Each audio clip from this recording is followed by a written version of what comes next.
The Story of Civilization, Volume 5, The Renaissance, Part 2, by Will Durant. Continued, Cassette 5, Side 1. Leo supported the new university handsomely until he, too, was enmeshed in the expensive game of competitive destruction. He brought in a bevy of devoted scholars, so that soon the institution had 88 professors, 15 in medicine alone, receiving from 50 to 530 florins, or about $625 to $6,625 a year. Leo, in these early years of his pontificate, did everything that he could to make the combined colleges the most scholarly and flourishing university in Italy. It was one of his credits that he established the study of Semitic languages. A chair in the University of Rome was devoted to the teaching of Hebrew, and Teseo Ambrogio was appointed to teach Syriac and Chaldaic in the University of Bologna. Leo welcomed the dedication of a Hebrew grammar composed by Agaccio Guidacerio. Learning that Sante Pagnini was translating the Old Testament from the original Hebrew into Latin, he asked to see a specimen, liked it, and undertook at once the expense of the laborious enterprise. It was Leo, too, who restored Greek studies, which had begun to decline. He invited to Rome the old scholar John Lascaris, who had begun teaching Greek in Florence, France, and Venice, and with him he organized a Greek academy in Rome, distinct from the university. To Lascaris's pupil Marcus Musurus, chief aide to Minucius, Bembo wrote for Leo, on August 7, 1513, a letter inviting the scholar to secure from Greece 10 young men, or as many more as you may think proper, of good education and virtuous disposition, who may compose a seminary of liberal studies, and from whom the Italians may derive the proper use and knowledge of the Greek tongue. A month later, Minucius published the edition of Plato that Musurus had completed, and the great printer dedicated the work to the Pope. Leo responded by granting to Aldus for 15 years the exclusive privilege of reprinting the Greek or Latin books that Aldus had already issued, or would in that period publish. All who should encroach upon this privilege were by that deed excommunicated and subject to penalties. This privilegium ad impremendum solum was the Renaissance way of giving to a printer a copyright on the editions that he had paid to prepare. Leo added to the privilege an earnest recommendation that the Aldine publications should be moderately priced. They were. The Greek college was established in the house of the Colocci on the Quirinal, and a press was set up there to print textbooks and scholia for the students. A similar Medicean academy for Greek studies was at about the same time founded in Florence. Under Leo's encouragement, Barino Camerti, who Latinized his name as Favorinus, compiled the best Greek-Latin dictionary yet published in the Renaissance world. The Pope's enthusiasm for the classics was almost a religion. He accepted from the Venetians a shoulder bone of Livy with the same piety as though it had been a relic of some major saint. Soon after his accession, he announced that he would amply reward any person who should procure for him unpublished manuscripts of ancient literature. Like his father, he directed his emissaries and appointees in foreign lands to seek and buy for him any manuscripts of ancient pagan or Christian authorship and value. And sometimes he dispatched envoys for that sole and special purpose, and gave them letters to kings and princes soliciting cooperation in the search. His agents seem on occasion to have stolen manuscripts when these could not be bought. This was apparently the case with the first 6 books of Tacitus's Annals, found in the monastery of Corvey in Westphalia, for we have a charming letter to the papal agent Heitmers, written by or for Leo after the Annals had been edited and published. We have sent a copy of the revised and printed books in a beautiful binding to the abbot and his monks, that they may place it in their library as a substitute for the one taken from it. But in order that they may understand that this purloining has done them far more good than harm, we have granted them for their church a plenary indulgence. Leo gave the purloined manuscript to Filippo Beroaldo, with instructions to correct and edit the text, and print it in an elegant but convenient form. Said Leo in this letter of instruction, "We have been accustomed, even in our early years, to think that nothing more excellent or useful has been given by the Creator to mankind, if we accept only the knowledge and true worship of himself, than these studies, which not only lead to the ornament and guidance of human life, but are applicable and useful to every particular situation, consoling in adversity, pleasing and honorable in prosperity, insomuch that without them we should be deprived of all the grace of life and all the polish of society. The security and extension of these studies seem chiefly to depend on two circumstances: the number of learned men and the ample supply of excellent texts. As to the first of these, we hope, with the divine blessing, to show still more evidently our earnest desire and disposition to reward and honor their merits, this having been for a long time past our chief delight.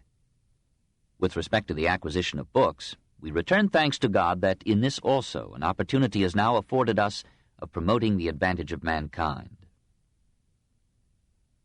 Leo thought that the judgment of the Church should determine what literature would advantage mankind, for he renewed Alexander's edict for the episcopal censorship of books. In the sack of the Medici Palace in 1494, some of the books collected by Leo's ancestors had been dispersed. Most of them, however, had been bought by the monks of San Marco, and these salvaged volumes Leo, while still a cardinal, had repurchased for 2,652 ducats, or about $33,150, and had transferred to his palace in Rome. This Laurentian library was returned to Florence after Leo's death. We shall see its further fortune later. The Vatican Library had now swollen to such proportions as to need a corps of scholars for its care. When Leo acceded to the papacy, the head librarian was Tommaso Ingirami, a nobleman and poet, a conversationalist noted for wit and brilliance in a society of brilliant wits, and an actor whose success in the part of Phaedra in Seneca's Hippolytus earned him the nickname of Phaedra. When he died in a street accident in 1516, he was replaced as bibliotecario by Filippo Beroaldo, who divided his affections between Tacitus and the learned courtesan Imperia, and wrote such excellent Latin poetry as to receive 6 independent translations into French, one by Clément Marot. Girolamo Aleandro, or Aleander, who became librarian in 1519, was a man of temper, learning, and ability. He spoke Latin and Greek, and Hebrew so fluently that Luther mistakenly pronounced him a Jew. At the Diet of Augsburg in 1520 he strove with more passion than wisdom to halt the Protestant tide. Paul III made him a cardinal in 1538, but 4 years later Aleander died through too assiduous care of his health and too frequent use of medicine. He was highly indignant at being taken off at 62, and scandalized his friends with his exasperation at the ways of Providence. Private libraries were now numerous in Rome. Aleander himself had a considerable collection, which he bequeathed to Venice. Cardinal Grimani, envied by Erasmus, had 8,000 volumes in a variety of languages. He willed these books to the Church of San Salvador in Venice, where they were destroyed by fire. Cardinal Sodeletto had a precious library, which he put on a ship to send to France. It was lost at sea. Bembo's library was rich in Provençal poets and original manuscripts, for example, of Petrarch. This collection passed to Urbino, thence to the Vatican. Rich laymen like Agostino Chigi and Bindo Altoviti imitated the popes and the cardinals in collecting books, engaging artists, and supporting poets and scholars. These abounded in Leo's Rome beyond any precedent or later parallel. Many cardinals were themselves scholars. Some, like Egidio Canisio, Sadoletto, and Bibbiena, had been made cardinals because they were scholars of long service to the Church. Most of the cardinals in Rome acted as patrons, usually by rewarding dedications, and the homes of Cardinals Riario, Grimani, Bibbiena, Alidozzi, Petrucci, Farnese, Soderini, Sanseverino, Gonzaga, Canisio, and Giulio de' Medici were surpassed only by the papal court as meeting places for the intellectual and artistic talent of the city.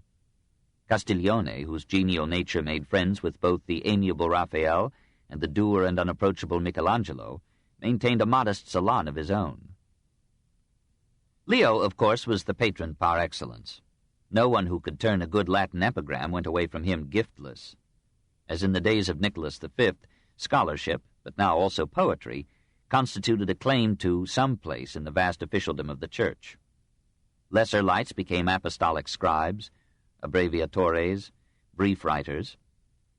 Brighter luminaries rose to be canons, bishops, protonotaries. Stars like Sodeletto and Bembo became secretaries to the Pope. Some, like Sodeletto and Bibbiena, were made cardinals. Ciceronian oratory again resounded in Rome. Epistles rose and fell in cadenced periods. Virgilian and Horatian verse flowed in 1,000 rivulets into the Tiber as their final destination.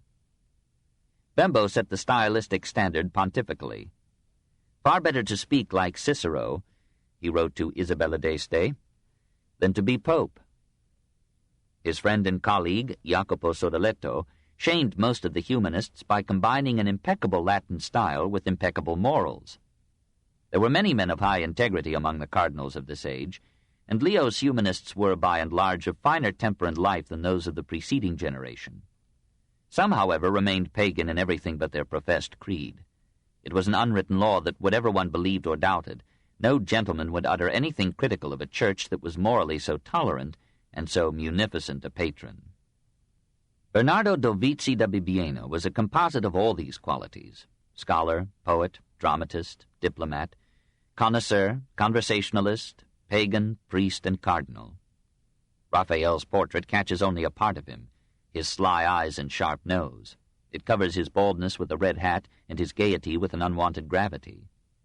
He was light of foot and word and spirit, escaping from every vicissitude with a smile.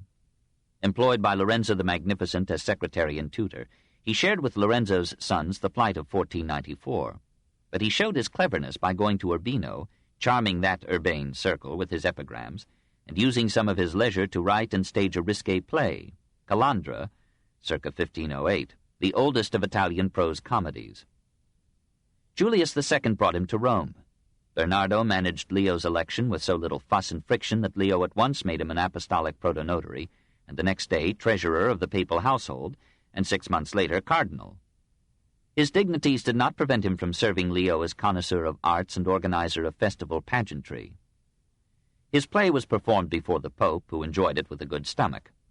Sent as papal nuncio to France, he fell in love with Francis I and had to be recalled as too sensitive for a diplomat. When Raphael decorated his bathroom, it was, by the cardinal's choice, with the History of Venus and Cupid, a series of pictures recounting the triumphs of love, nearly all done in true antique Pompeian style, and overleaping Christianity into a world that had never heard of Christ. Leo, pretending not to notice the Venus and Bibbiena, was faithful to him to the end. Leo relished drama in all its comic forms and degrees, from the simplest farce to the subtlest double entendres of Bibbiena and Machiavelli. In the first year of his pontificate, he opened a theater on the Capitol. There, in 1518, he witnessed a performance of Ariosto's I Suppositi, and laughed heartily at the equivocal jests that stemmed from the plot, the effort of a youth to seduce a maiden. Such gala performances were more than mere comedy. They included artistic stage settings, in this case the scenery was painted by Raphael, a ballet, and entr'acte music by a chorus and an orchestra of lutes, violas, cornets, bagpipes, fifes, and a small organ. To Leo's pontificate belongs one of the major historical works of the Renaissance. Paolo Giovio was a native of Como. There, and in Milan and Rome, he practiced medicine. But inspired by the literary excitement that greeted Leo's accession, he gave his leisure hours to writing a Latin history of his own times, that is, from the invasion of Italy by Charles VIII to Leo's pontificate. He was allowed to read the first sections to Leo, who, with his customary lavishness, pronounced it the most eloquent and elegant historical writing since Livy, and rewarded him at once with a pension. After Leo's death, Giovio used what he called his pen of gold to write a eulogistic life of his dead patron, and his pen of iron to indict Pope Adrian VI, who ignored him. Meanwhile, he continued to labor at his immense Historiae Sui Temporis, finally carrying it to 1547. When Rome was sacked in 1527, he hid his manuscript in a church. It was found by a soldier, who then asked the author to buy his own book. Paolo was saved from this indignity by Clement VII, who persuaded the thief to accept, in lieu of more immediate payment, a benefice in Spain. Giovio himself was made Bishop of Nocera. His history, and the biographies that he added to it, were acclaimed for their fluent and vivid style, but were denounced for their careless inaccuracies and their flagrant prejudice. Giovio blithely confessed that he praised or condemned the persons of his story according as they or their relatives had or had not lubricated his palm. 4. Poets. The chief glory of this age was its poetry. As in samurai Japan, everyone from peasant to emperor, so in Leo's Rome, everyone from the pontiff to his clowns wrote verse, and nearly everybody insisted on reading his latest lines to the tolerant pope. He loved clever improvisation and was himself an expert in that game. Poets pursued him everywhere with outstretched rhymes. Usually he rewarded them somehow. On occasion he would content himself by replying with an extempore Latin epigram. 1,000 books were dedicated to him. For one, he gave Angelo Colocci 400 ducats, or about $5,000. But to Giovanni Algorelli, who presented him with a poetical treatise, Chrysopoeia, or the art of making gold by alchemy, he sent an empty purse. He did not have time to read all the books whose dedications he accepted.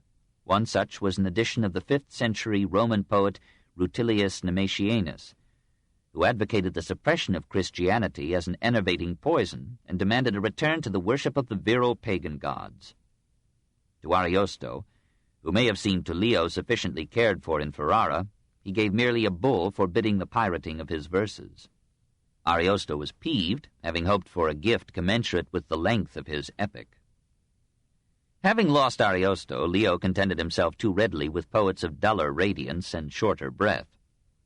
His generosity often misled him into rewarding superficial talents as liberally as genius.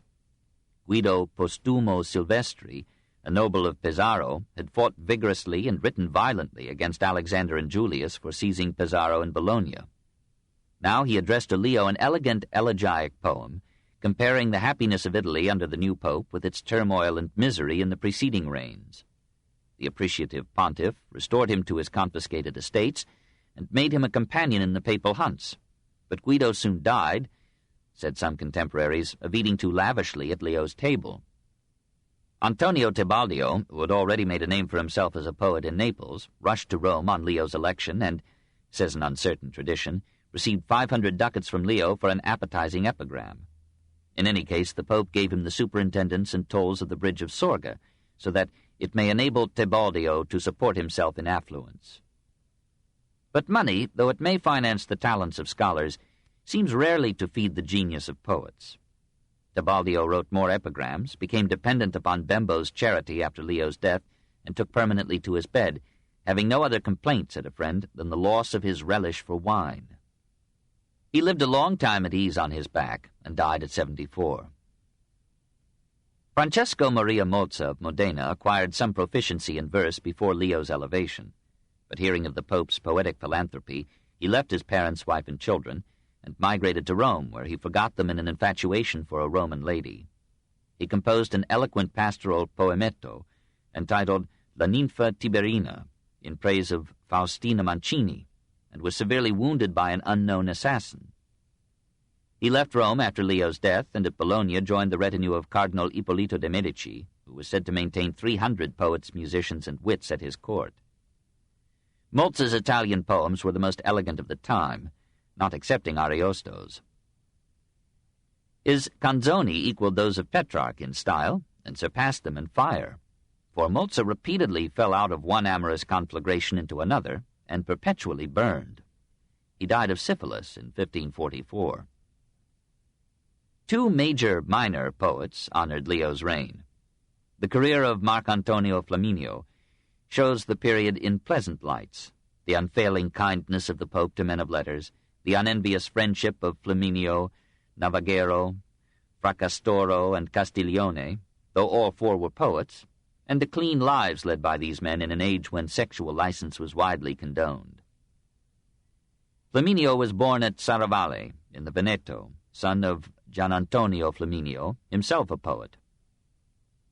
Violating 1,000 precedents, the father trained and encouraged the boy to poetry, and sent him at 16 to present to Leo a poem written by the youth urging a crusade against the Turks. Leo had no taste for crusades, but he liked the verses and provided for the boy's further education in Rome.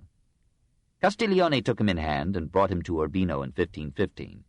Later, the father sent his son to study philosophy at Bologna. Finally, the poet settled down at Viterbo under the patronage of the English Cardinal Reginald Pole. He had the distinction of declining 2 high appointments, as co-secretary with Sadoleto to Leo, and as secretary to the Council of Trent. Despite suspicion of sympathizing with the Protestant Reformation, he was handsomely supported by several cardinals. Through all his peregrinations, he longed for the peaceful life and clean air of his father's villa near Imola. His poems, nearly all in Latin and nearly all in the brief form of odes, eclogues, elegies, hymns, and Horatian epistles to friends, return again and again to his love of old rural haunts. Now I shall see you again. Now it will delight me to behold the trees planted by my father's hand, and I shall rejoice to woo a little quiet sleep in my little room. He complained of being a prisoner in the tumult of Rome, and envied a friend whom he pictured as hiding in a village retreat, reading Socratic books and giving no thought to the shallow honors conferred by the vulgar crowd. He dreamt of strolling in green valleys with the Georgics of Virgil and the idols of Theocritus as his companions. His most touching lines were written to his dying father. "You have lived, father, well and happily, neither poor nor rich, learned enough, eloquent enough, always of strong body and healthy mind, genial and of unrivaled piety. Now, having completed 80 years, you move on to the blessed shores of the gods. Go, father, and soon take your son with you to the high seat of heaven." Marco Girolamo Vida proved a more pliable poet for Leo's purposes. Born in Cremona, well-schooled in Latin, he became so skilled in that language that he could write it gracefully even in didactic poems De Arte Poetica, or on the growth of silkworms, or on the game of chess. Leo was so pleased with this Saciae Ludus that he sent for Vida, loaded him with emoluments, and begged him to crown the literature of the age with a Latin epic on the life of Christ. So Vida began his Christiad, which happy Leo died too soon to see. Clement VII continued Leo's patronage of Vida, gave him a bishopric to feed on, but Clement died too before the publication of the epic in 1535. Though a monk when he began it, and a bishop when he finished it, Vida could not refrain from those classical mythological allusions that were in the very air of Leo's time, but may appear incongruous to those who are forgetting the mythology of Greece and Rome and are making Christianity a literary mythology in its turn.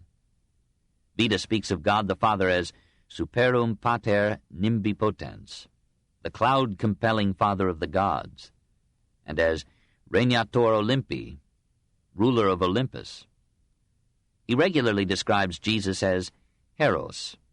He brings in gorgons, harpies, centaurs, and hydras to demand the death of Christ.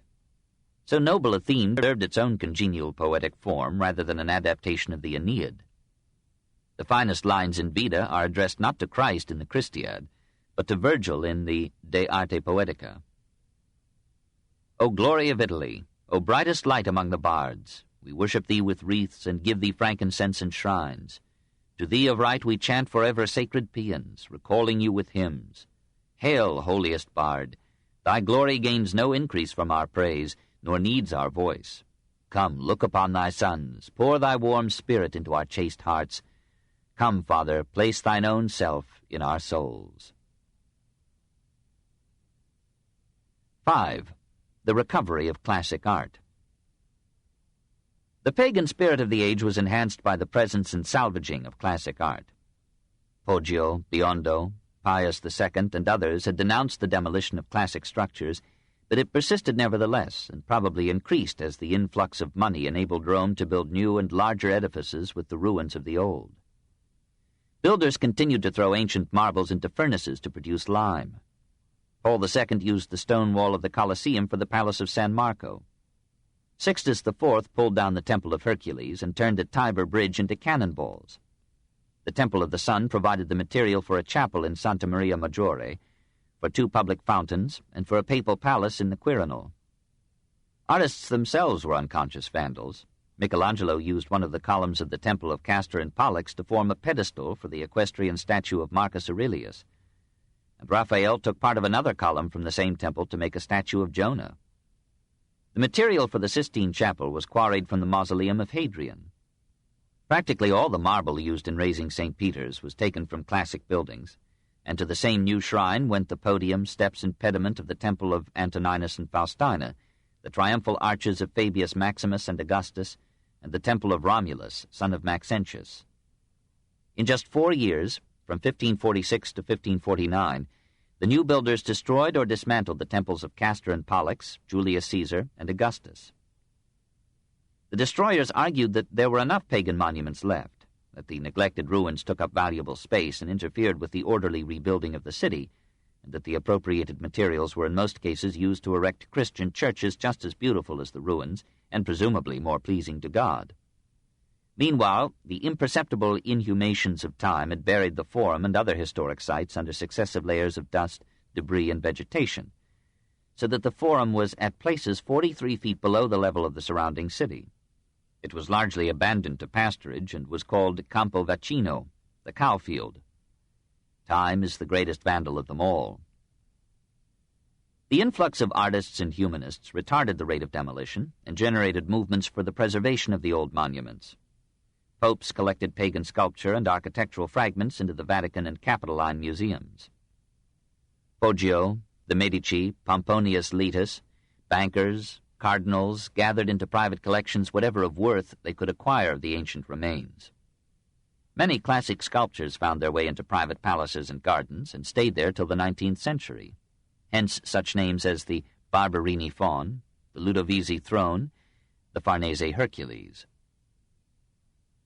All Rome was thrilled when excavators unearthed in 1506, near the Baths of Titus, a new and complex sculptural group.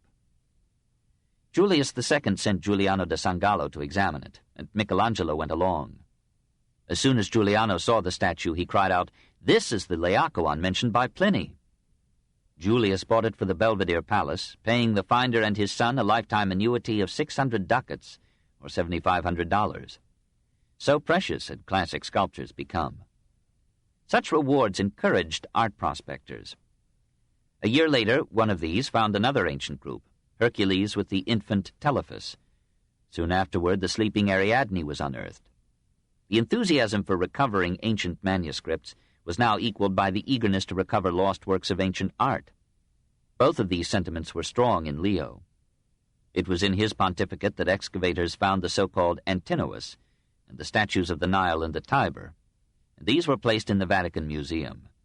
Leo bought back, whenever he could, the gems, cameos, and other dispersed works of art once possessed by the Medici, and placed these too in the Vatican.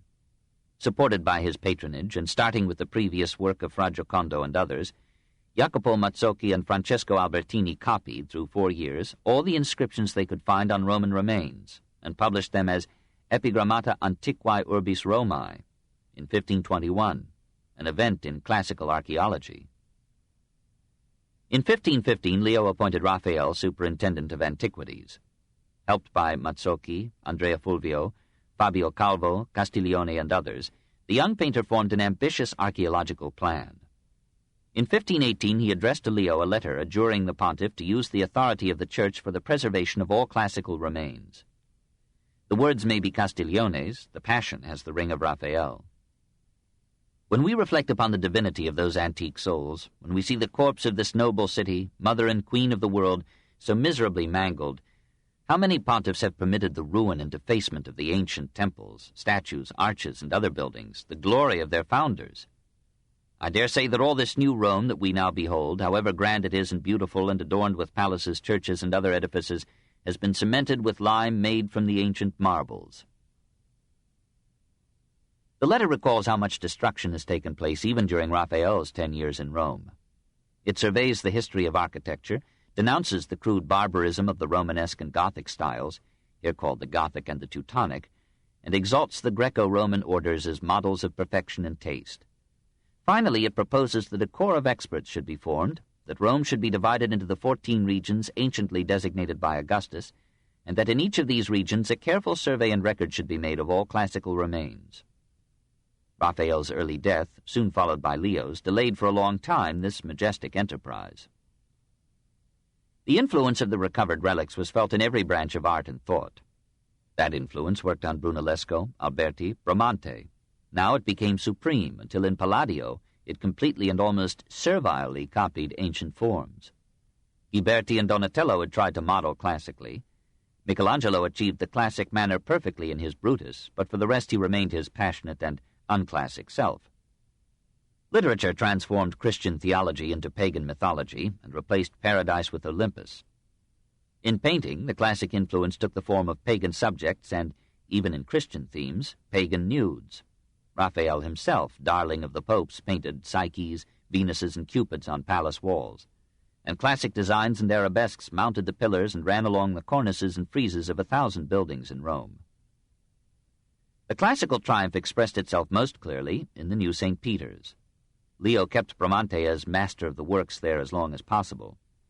But the old architect was crippled with gout, and Fra Giocondo was commissioned to help him design. However, Fra Giocondo was 10 years older than Bramante, who was 70. In January 1514, Leo appointed Giuliano da Sangallo, also 70, to direct the operations. Bramante, on his deathbed, urged the Pope to confide the enterprise to a younger man, specifically Raphael. Leo compromised. In August 1514, he made the young Raphael and the old Fra Giocondo co-masters of the work. For a time, Raphael worked enthusiastically in his uncongenial function as an architect. Henceforth, he said, he would live nowhere but in Rome, and this from love for the building of St. Peter's, the greatest building that man has ever yet seen. He continues with characteristic modesty, "The cost will amount to 1,000,000 gold ducats. The Pope has ordered 60,000 for the works. He thinks of nothing else. He has associated me with an experienced monk who has passed his 80th year. The Pope sees that the monk cannot live much longer, and His Holiness has therefore determined that I should benefit by the instructions of this distinguished craftsman and attain to greater proficiency in the art of architecture, of the beauties of which the monk has recondite knowledge. The Pope gives us audience every day and keeps us long in conversation on the subject of the building." Fra Giocondo died July 1st, 1515, and on the same day Giuliano da Sangallo withdrew from the group of designers. Raphael, left supreme, undertook to replace Bramante's ground plan with a Latin cross of unequal arms, and sketched a cupola that Antonio da Sangallo, nephew of Giuliano, proved too heavy for its supporting pillars. In 1517, Antonio was appointed co-architect with Raphael. Disputes arose now at every step, and Raphael, burdened with pictorial engagements, lost interest in the undertaking. Meanwhile, Leo ran short of funds, tried to raise more by issuing indulgences, and as a result found a German Reformation on his hands in 1517. St. Peter's made no substantial progress until Michelangelo was put in charge of it in 1546. 6. Michelangelo and Leo X. Julius II had left funds to his executors for the completion, on a smaller scale, of the tomb that Michelangelo had designed for him. The artist worked at this task through the first 3 years of Leo's pontificate and received from the executors, in those years, 6,100 ducats, or about $76,250. Most of what remains of the monument was probably produced in this period, along with the Christ Risen of Santa Maria sopra Minerva, a handsome naked athlete, whom later Taste clothed in a loincloth of bronze. A letter written by Michelangelo in May 1518 tells how Signorelli came to his studio and borrowed 80 Julii, or about $800, which he never returned, and adds, "He found me working on a marble statue 4 cubits in height, which has the hands bound behind the back." This was presumably one of the prigioni, or captivi, intended to represent the cities or arts made captive by the warrior pope. A statue in the Louvre fits the description, a muscular figure wearing only a loincloth, and with arms so tightly bound at the back that the cords eat into the flesh. Near it is a finer captive, naked except for a narrow band about the breast. Here the musculature is not exaggerated. The body is a symphony of health and beauty. This is Greek perfection. 4 unfinished schiavi, or slaves, in the Florence Academy were apparently intended as caryatids to support the superstructure of the tomb. The aborted tomb is now in Julius's Church of San Pietro in Vincoli. A magnificent massive throne, pillars elegantly carved, and a seated Moses, an ill-proportioned monster of beard and horns and wrathful brow holding the tables of the law. If we choose to believe an improbable story in Vasari, Jews could be seen on any Saturday entering the Christian church to worship this figure, not as a work of the human hand, but as something divine. On Moses' left is a Leah, on his right hand a splendid Rachel, statues that Michael called the active and the contemplative life. The remaining figures of the tomb were indifferently carved by his aides. Above the Moses, a Madonna, and at her feet the half-recumbent effigy of Julius II, crowned with the papal tiara. The whole monument is a torso, the painfully interrupted work of scattered years from 1506 to 1545, confused, enormous, incongruous, and absurd. While these figures were being chiseled out, Leo, perhaps during a stay in Florence, conceived the idea of finishing the church of San Lorenzo there. This was the shrine of the Medici, containing the tombs of Cosimo, Lorenzo, and many other members of the family. Brunellesco had built the church, but had left the facade unfinished. Leo asked Raphael, Giuliano da Sangallo, Baccio d'Agnolo, Andrea and Jacopo Sansovino to submit plans for completing the front. Michelangelo, apparently of his own accord, sent in a plan of his own, which Leo accepted as the best. Hence the Pope cannot be blamed, as so many have blamed him, for diverting Michael from Julius's tomb. Leo sent him to Florence, whence he went to Carrara to quarry tons of marble. Back in Florence, he hired assistants for the work, quarreled with them, sent them packing, and brooded inactively in his uncongenial role as architect. Cardinal Giulio de' Medici, Leo's cousin, appropriated some of the idle marble for work on the cathedral.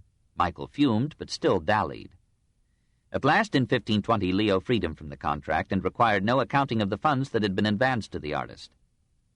When Sebastiano del Piombo asked the Pope to give Angelo further assignments, Leo excused himself. He recognized Michelangelo's supremacy in art, but, he said, he is an alarming man, as you yourself see, and there is no getting on with him. Sebastiano reported the conversation to his friend, adding, I told His Holiness that your alarming ways did no man any harm, and that it was only your devotion to the great work to which you have given yourself that made you seem terrible to others. What was this famous terribilità? It was, first of all, energy, a wild, consuming force that tortured Michelangelo's body, but sustained it for 89 years. And second, a power of will that kept that energy harnessed and directed to one purpose, art, ignoring almost everything else. Now, energy directed by a unifying will is almost the definition of genius.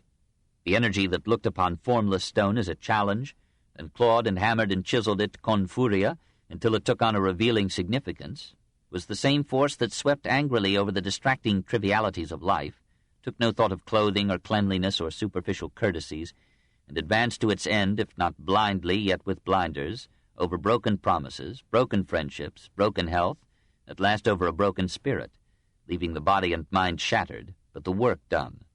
The greatest painting, the greatest sculpture, and some of the greatest architecture of the time. If God assist me, he said, I shall produce the finest thing that Italy has ever seen. He was the least prepossessing figure in an age brilliant with proud beauty of person and splendor of dress. Middle height, broad shoulders, slim frame, large head, high brow, ears protruding beyond the cheeks, temples bulging out beyond the ears, drawn and somber face, crushed nose, sharp small eyes, grisly hair and beard. This was Michelangelo in his prime. He wore old clothing and clung to it till it became almost part of his flesh, and he seems to have obeyed half of his father's advice. See that you do not wash. Have yourself rubbed down, but do not wash. Though rich, he lived like a poor man, not only frugally, but penuriously. He ate whatever he found at hand, sometimes dining on a crust of bread. At Bologna, he and his 3 workmen occupied one room, slept in one bed. While he was in full vigor, says Condivi, he usually went to bed with his clothes on, even to the tall boots, which he has always worn because of a chronic tendency to cramp. At certain seasons, he has kept these boots on for such a length of time that when he drew them off, the skin came away together with the leather. As Vasari puts it, he had no mind to undress merely that he might have to dress again. While he prided himself on his supposed noble lineage, he preferred the poor to the rich, the simple to the intellectual, the toil of a worker to the leisure and luxuries of wealth. He gave most of his earnings to maintain his shiftless relatives. He liked solitude. He found it intolerable to make small talk with third-rate minds. Wherever he was, he followed his own train of thought. He cared little for beautiful women and saved a fortune by continence. When a priest expressed regret that Michelangelo had not married and begotten children, he replied, I have only too much of a wife in my art, and she has given me trouble enough. As to my children, they are the works that I shall leave, and if they are not worth much, they will at least live for some time. He could not bear women about the house. He preferred males both for companionship and for art. He painted women, but always in their maternal maturity, not in the bright charm of their youth. It is remarkable that both he and Leonardo were apparently insensitive to the physical beauty of woman, who has seemed to most artists the very embodiment and fountainhead of beauty. There is no evidence that he was homosexual. Apparently all the energy that might have gone into sex was, in his case, used up in work. At Carrara he spent the day from early morn in the saddle, directing the stone-cutters and road-makers, and the evening in his cabin by lamplight, studying plans, calculating costs, projecting the morrow's tasks. He had periods of apparent sluggishness, and then suddenly the fever of creation would possess him again, and everything else would be ignored, even the sack of Rome. Absorbed in work, he gave himself little time for friendship, though he had devoted friends. Rarely did any friend or other person eat at his table. He was content with the company of his faithful servant, Francesco degli Amadori, who for 25 years took care of him, and for many years shared his bed. Michael's gifts made Francesco a rich man, and the artist was heartbroken at his death in 1555. For others he had a bad temper and a sharp tongue, criticized rudely, took offense readily, suspected everybody. He called Perugino a fool, and expressed his opinion about Francia's paintings by telling Francia's handsome son that his father made better forms by night than by day. He was jealous of Raphael's success and popularity. Though the two artists respected each other, their supporters divided into feuding cabals, and Jacopo Sansovino sent Michael a letter of violent abuse, saying, "May the day be cursed on which you ever said any good about anybody on earth." There were a few such days. Seeing Titian's portrait of Duke Alfonso of Ferrara, Michael remarked that he had not thought that art could perform so much, and that only Titian deserved the name of painter. His bitter temper and somber mood were his lifelong tragedy. At times he was melancholy to the edge of madness, and in his old age the fear of hell so obsessed him that he thought of his art as a sin, and he dowered poor girls to propitiate an angry god. A neurotic sensitivity brought him almost daily misery. As early as 1508 he wrote to his father, "It is now about 15 years since I had a single hour of well-being." He would not have many more, though he had still 58 years to live. 7. Raphael and Leo X, 1513 to 1520.